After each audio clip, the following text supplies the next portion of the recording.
Bonjour et bienvenue dans Fixe ton regard sur Jésus. Aujourd'hui, j'aimerais vous inviter à faire quelque chose de très simple, mais que nous ne faisons peut-être pas assez souvent. Lever les yeux. Vous voyez, il y a des moments où il suffit de regarder le ciel pour être ramené à l'essentiel. Une nuit claire, avec une lune qui brille, les étoiles, l'immensité du ciel. Tout cela nous rappelle que nous sommes petits, voire même très petits. Et pourtant, la Bible nous dit quelque chose d'extraordinaire. Le Dieu qui a créé tout cela pense à nous, à vous et à moi.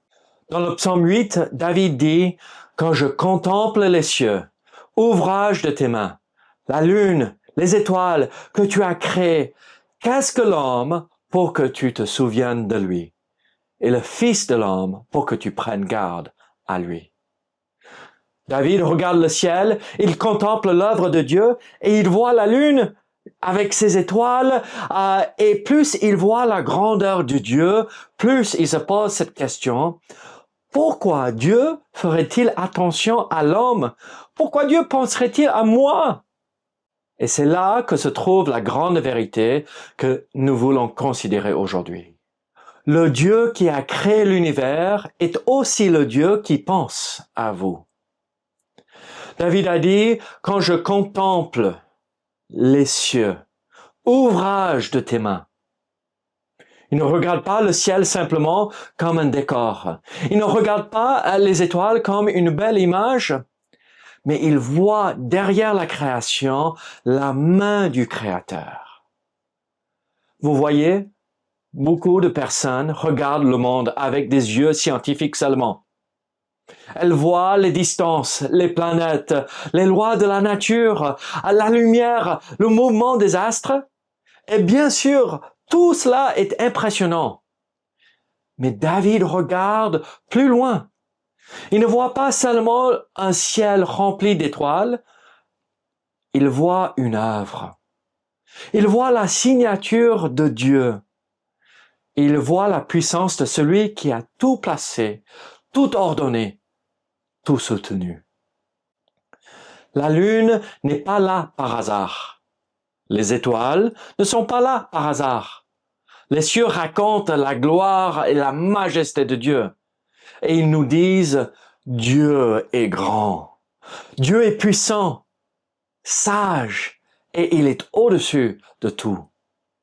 Et cela devrait nous faire du bien en pensant à ces vérités. Pourquoi? Parce que nous vivons souvent comme si tout dépendait de nous. Nous portons nos soucis, nos craintes, nos décisions, nos fardeaux comme si nous étions seuls. Mais le psaume 8 nous invite à lever les yeux et à dire « Le Dieu qui a créé les cieux est plus grand que mes problèmes. Il est plus grand que mes besoins et il est plus grand que mes questions. »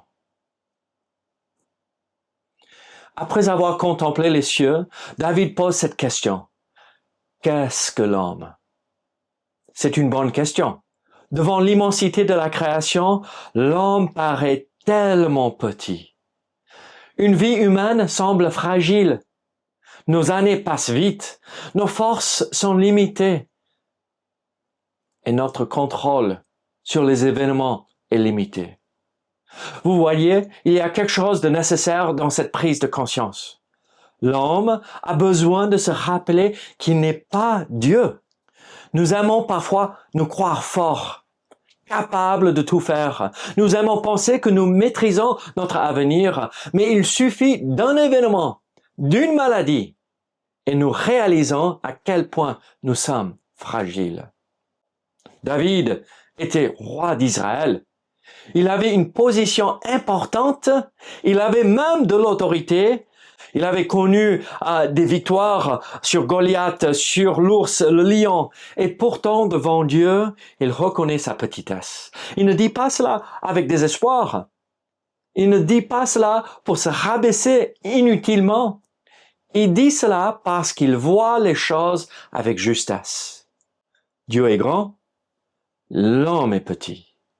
Dieu est éternel, et l'homme passe. Dieu est tout-puissant et l'homme dépend entièrement de lui, même ceux qui le rejettent.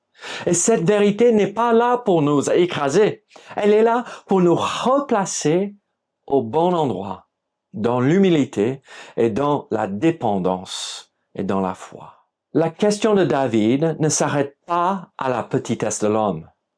Il dit aussi, qu'est-ce que l'homme pour que tu te souviennes de lui? Et le Fils de l'homme pour que tu prennes garde à lui. Voilà ce qui est merveilleux. David ne dit pas seulement l'homme est petit, il dit aussi, oui, l'homme est petit et pourtant Dieu pense à lui. Le Dieu qui tient les étoiles dans sa main se souvient de vous. Le Dieu qui a créé les cieux prend garde à vous. Et ce Dieu merveilleux qui gouverne l'univers s'intéresse à mon âme et à votre âme. C'est une pensée incroyable, n'est-ce pas? Vous voyez, nous pouvons parfois penser que Dieu est trop grand pour s'occuper de nous, trop élevé, trop loin, trop occupé. Mais la Bible nous montre exactement le contraire. La grandeur de Dieu ne l'éloigne pas de nous. Sa grandeur rend sa compassion encore plus merveilleuse. Il sait qui vous êtes. Il connaît vos besoins, vos combats, même vos péchés. Il connaît vos questions les plus profondes et surtout, il connaît votre plus grand besoin, être réconcilié avec lui. Comment savons-nous que Dieu pense à nous? Comment savons-nous qu'il prend garde à nous? La réponse la plus claire, c'est Jésus-Christ. Dieu n'a pas seulement regardé l'humanité de loin, il n'a pas seulement eu compassion de nous de manière générale, il a envoyé Jésus-Christ. Jésus est venu dans ce monde. Le Créateur est venu parmi ses créatures. Incroyable! Celui par qui tout a été fait est venu marcher sur cette terre. Il est venu vivre une vie parfaite, sainte, pure. Et pourquoi est-il venu? Il est venu pour sauver les pécheurs, vous et moi. Vous voyez, notre problème le plus profond n'est pas seulement que nous sommes faibles. Ce n'est pas seulement que nous sommes limités. Notre problème le plus profond, c'est notre péché devant Dieu. Nous avons vécu pour nous-mêmes. Nous avons poursuivi nos propres désirs. Nous avons cherché notre satisfaction dans beaucoup de choses, mais pas en Dieu. Nous avons besoin d'être pardonnés. Et nous avons besoin d'être purifiés. Et nous avons besoin de ce Sauveur. Jésus-Christ est ce Sauveur merveilleux.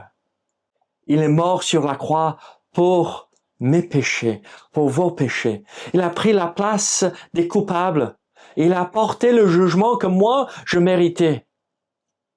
Et il est ressuscité, victorieux, capable de sauver parfaitement ceux qui viennent à Dieu par lui. Alors, quand vous vous demandez, est-ce que Dieu pense vraiment à moi? Regardez à la croix. La croix répond haut et fort, oui, Dieu a pensé à votre âme. Dieu a vu votre besoin. Dieu a donné son Fils. Et Dieu vous appelle à venir à Jésus-Christ. Maintenant, la question n'est pas seulement Dieu pense-t-il à vous et à moi. La question est aussi, pensez-vous à lui? David a levé les yeux vers le ciel, il a considéré Dieu. Mais nous, combien de fois vivons-nous sans vraiment le considérer? Nous considérons nos projets, nos soucis, nos envies. Toutes ces choses traversent notre esprit. Nous considérons notre avenir terrestre, mais considérons-nous Dieu? Considérons-nous notre âme? Considérons-nous Jésus-Christ et notre besoin d'être sauvés? Vous voyez, Il est possible de regarder la lune, les étoiles et la beauté de cet univers et de passer à côté du Créateur. Il est possible de recevoir les bontés de Dieu chaque jour et de ne pas venir à lui. Il est possible de recevoir les bontés de Dieu chaque jour et de ne jamais venir à lui. Il est possible de savoir que Dieu existe même, mais de ne pas se confier en Jésus-Christ comme sauveur personnel. Alors aujourd'hui, je vous invite à répondre simplement à cette vérité. Le Dieu qui a créé l'univers pense à vous. Mais avez-vous pensé à lui? Avez-vous placé votre confiance en Jésus-Christ pour être sauvé? La prochaine fois que vous regardez le ciel, la lune ou les étoiles, souvenez-vous de cette vérité. Oui, vous êtes petit, comme moi. Mais vous n'êtes pas oublié. Le Dieu créateur est grand. Vous êtes fragile, oui, mais Dieu pense à vous. Il prend garde à vous et il vous appelle à lui. Et il a donné Jésus-Christ pour que vous puissiez être pardonnés, sauvés et réconciliés avec lui. Alors aujourd'hui, ne vous contentez pas de considérer les cieux. Considérez celui qui les a faits.